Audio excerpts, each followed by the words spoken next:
in your business. I'm Barbara Menino, And I'm Christine Rothdeutsch. and we want to welcome you to today's episode of Soapbox Wisdom, where we talk about things that are on our minds as business women, and we suspect they're on your minds too. So before we get started, please remember to like, share, comment on anything from this episode, because I'm sure you have insights that other people would want to know. Today, whether you're scared of numbers or not, we are talking about them and how important numbers and math are to your business. If the truth be told, Christine is the numbers gal in this partnership. She has a background in bookkeeping, so she's not only adept at numbers, she likes numbers. I, as a creative, know they're important, struggle with them a bit, and it was a bit of a road to get them the right focus in my business. But Christine, you've often said you go down the rabbit hole with numbers. So tell us a little bit about that. The Oh, good, yeah. the Well, bad, and the ugly. I'm just going to be perfectly honest. Yes, I like numbers. I get numbers. I know in a previous coaching group when they were talking about a formula and people were just totally mystified by how the whole thing worked. I'm like, what's the problem here? I get this stuff. I can go down the rabbit hole spending too much time working on different scenarios, different ways of looking at things, but I'm also guilty, yes, I'm guilty of not using my numbers as much as I should. So I'm just putting it out there, yes, I get numbers, I know what we need to be doing, and sometimes I am spending too much time in the area, but then also I'm not using it as much as I should. And that's what we're really talking about here today, I think, Barbara, is hopefully our audience is going to come away from this and realize that it's the beginning of a new year. Everybody's always waiting for, the beginning of the month, the beginning of the week, something. Is this the right time? Is this the right time to start looking at your numbers? And being consistent about it. So I thought today that we would talk about what are all the different areas of numbers that we're talking about? Because we're not just talking about revenue, but I don't know, maybe you want to start with revenue. Well, revenue is very definitely important, and that is, however, part of the end game. You have to kind of reverse engineer, look backwards from that to figure out if there's a certain revenue that you need to produce the income that you want. What are you going to have to do to get there? And that means going backwards to your product and service offerings and what the various packages that you offer should bring in to achieve your revenue slash and also income goals. Mhm. Right. And it's easy to just start out in business and say, "Oh, this is how much I'm going to charge. All right, let's go." And not take even your basic expenses into account. Because in figuring everything out, you have to look at what are your expenses. If you have a website, you've got an expense right there. There's no way around it. You're going to have some sort of website expense. Um, but you have to take both the income that you want to generate into account. You have to be looking at what is it costing you also. And really looking at, if you've been in business for some time, I recommend that you look at those expenses in depth to see how much you're benefiting from each one.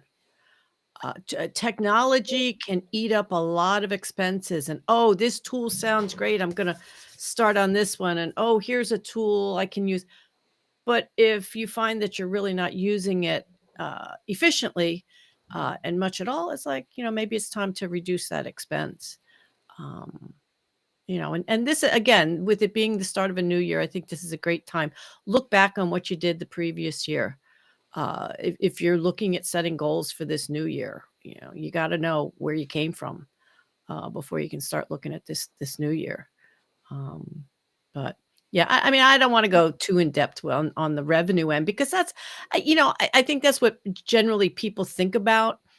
Oh, you're talking all about revenue, but there's many places in your business where you can pull numbers from. Let's see, I have notes here so I don't forget any of the things that I was thinking about. I mean, like I said, your website, you can pull numbers from your website. You can pull numbers from your email marketing, from your social media, when you're speaking, when you're networking. There's so many different areas that you can be pulling numbers from instead of just throwing spaghetti up against the wall and seeing what sticks.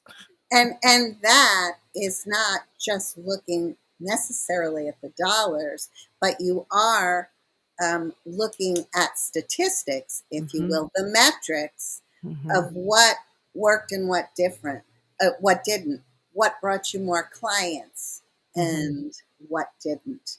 And people often forget about needing to track the metrics.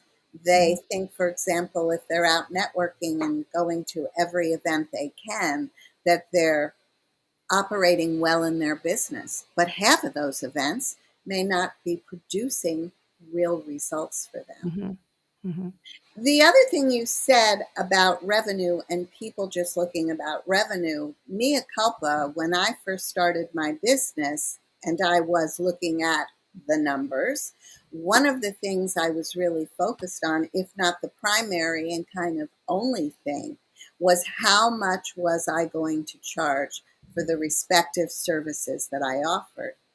Well, that was very important. But I was looking at it from a value perspective. What was mhm, the value of how well I could perform a function? What was the value of how long I'd been providing content? And I wasn't looking at it in the larger container of what was the revenue I needed to bring in to produce the income that I wanted. And not only just the income that I wanted, but produce the money that could support the expenses that are inevitable with the business. You raised a good point. Technology, marketing, the shiny object of what comes into our inbox, and we sign up for this and that.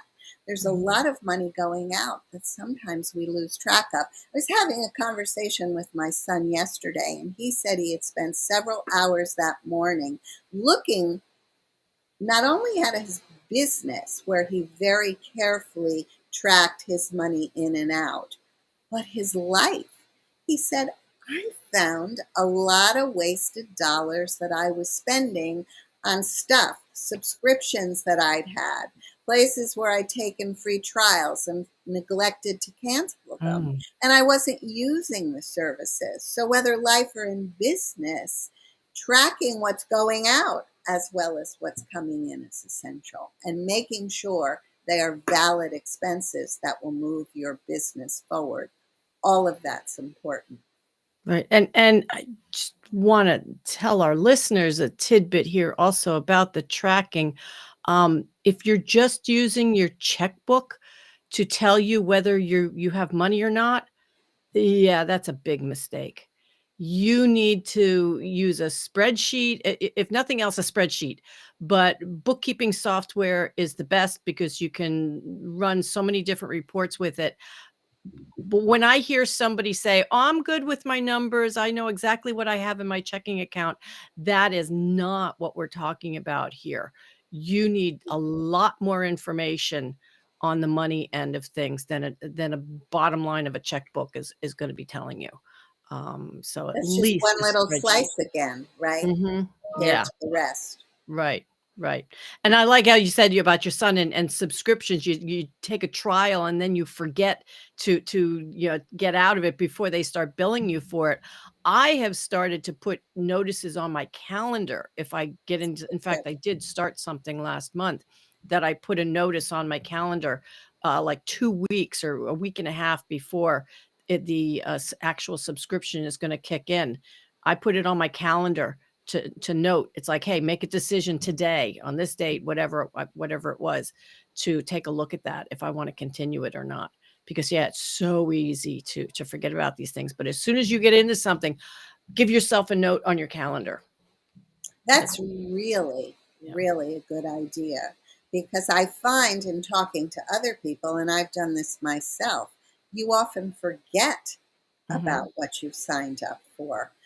You don't even know you have it, and it kicks in, and you may not see it till you look at your credit card or debit card statement at some point later Mhm. and attach it to that subscription. Yeah. And now on, in the same area as subscriptions, I mentioned some of these other areas of looking at numbers. Your website. How many domains do you own? I know some people that have pages. It's like they think of something like, "Oh, I have to buy that domain." I just let one go. It came up for renewal after a year and I said, I thought it was a good idea at the time, but I'm going to let it go." So that is something both on my financial side, a number to be aware of there, but it's also on the side of websites and that area of what do I have? What are all the different domains I have? What are the sites that I have? But those are things to look at in your business also. What are those numbers like? But when it comes to your website, the numbers that you really need to look at is how many people are visiting your site?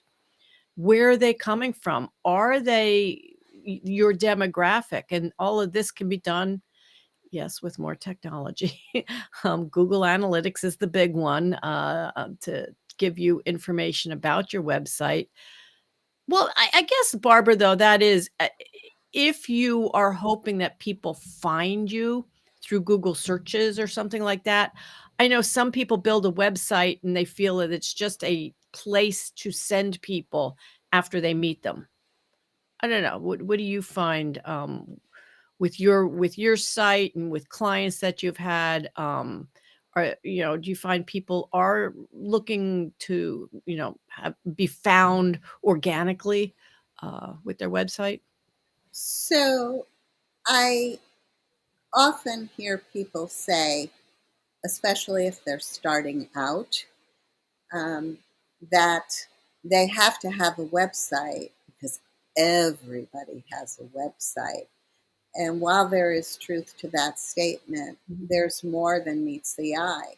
The point that you just brought up about tracking how many people visit, the number of times they visit, the number of clicks, how long they stay on a page. Now, I have to say that that sounds like a deep dive into technology. And you may not feel that you're equipped to track all those results, which is another point. Deciding what's important.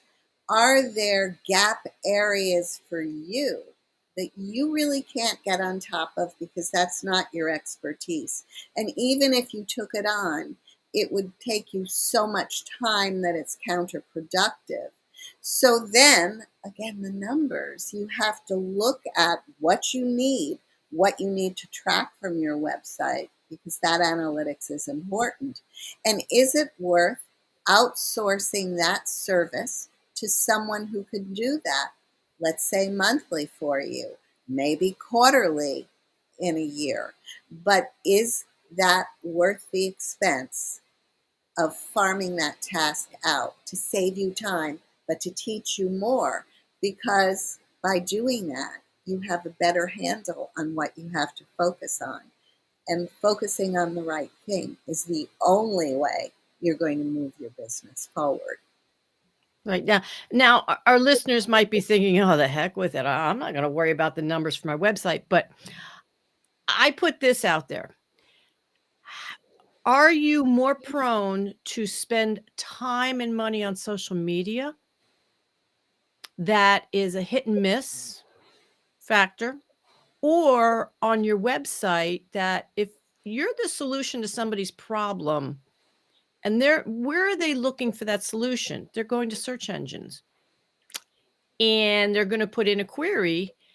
And if you're the solution to the problem, your website's gonna come up, not, you know? So I see, people spend more time with the social media platforms and learning what they should be doing. And if you're gonna look at numbers, they're looking at social media numbers. But I'm just wondering, would your time be better spent working on the website? Now that's a Well, whole lot that could probably be a whole other conversation between the 2 things and everything, but I'm just saying when we're talking numbers today, because again, with social media, you should be tracking your numbers with social media. And I'm just, putting that out there of thinking about things in a little bit different light. yeah, but that again shows is a clear example of what should you focus on.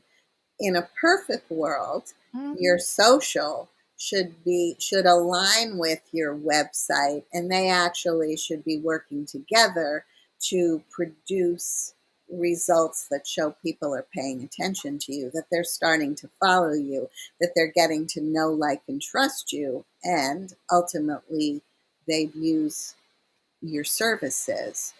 But once again, it's a game of what are priorities? What am I seeing is working better? What's more bang for my money? If I pay a web person, someone to support my website, if I can't do it myself, am I going to get a better bang for my buck than if I, perhaps not even strategically, post on the social platforms? Which is going to pay me more dividends?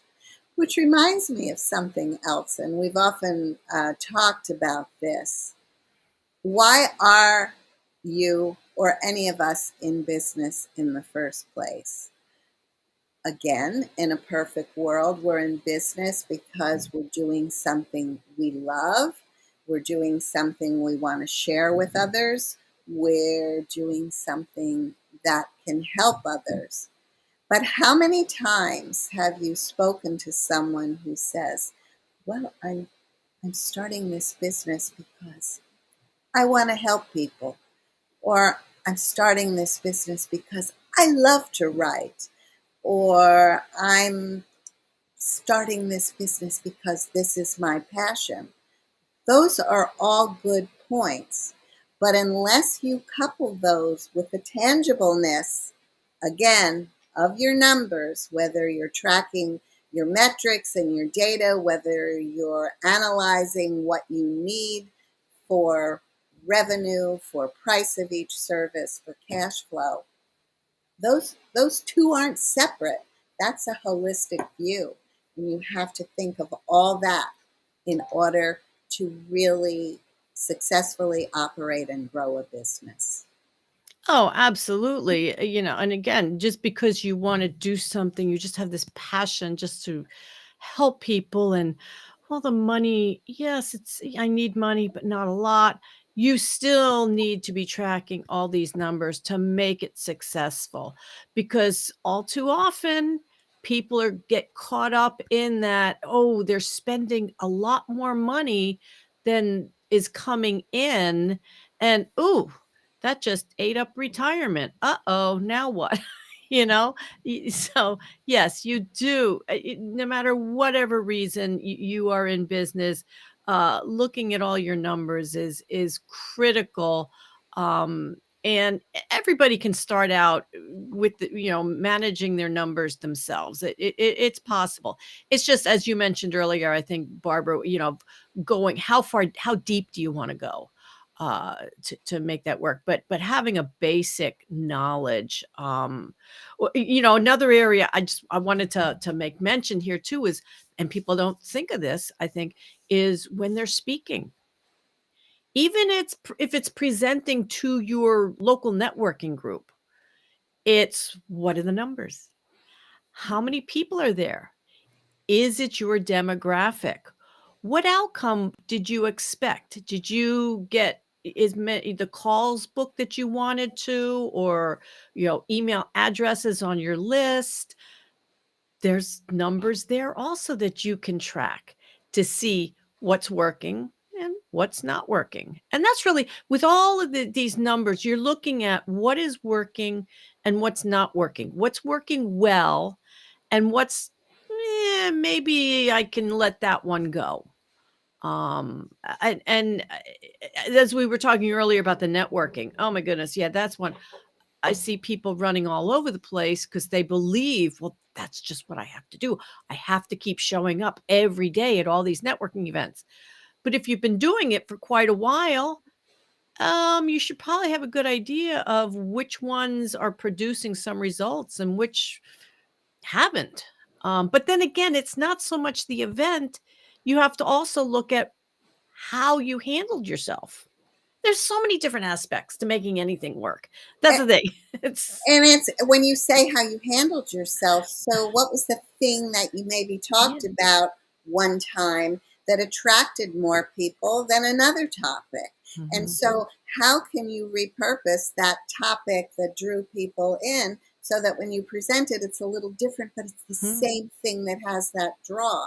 And here's a number that we haven't even discussed: the number surrounding time. Time tracking. How often do you hear people say, there are not enough hours in the day? I've been known to say that myself. But if you get used to saying to yourself, well, in my case, so I'm going to write this blog and I'm committed to it only taking 3 hours, and you make sure you stick to that, Mhm. that's numbers too. And that's Mhm. important because that helps you decide how you should met out your day. When you knock time tracking, when you get a handle on that, that increases your efficiency and your productivity in work. So, like numbers or not, they are inescapable, absolutely inescapable from to other aspects and data that you have to collect for your business. Yeah. So I like you could say about productivity, profitability. If you want to have the doors stay open, be looking at your numbers. And spreadsheets, just a simple spreadsheet is a great place to start. Uh, and with this being a new year, I'm going to say it again. Look back at last year.